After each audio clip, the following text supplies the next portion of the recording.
This is Austin, the capital of Texas. A capital is a city where the government of a country or state is located. The government of Texas is located in Austin. Like our national government, state governments have three branches: legislative, executive, and judicial. The legislative branch is the state legislature. The Texas legislature meets in the building you see here with the large dome on top. State legislatures make laws for all the people in a state.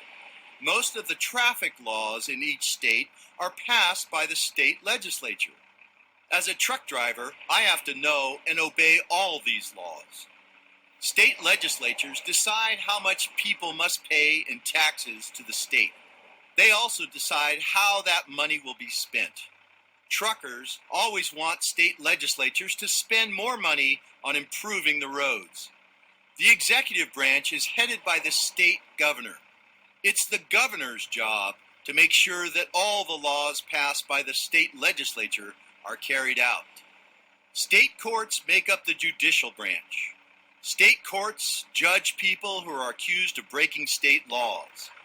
If a person is found guilty of breaking a law, the courts decide how that person should be punished.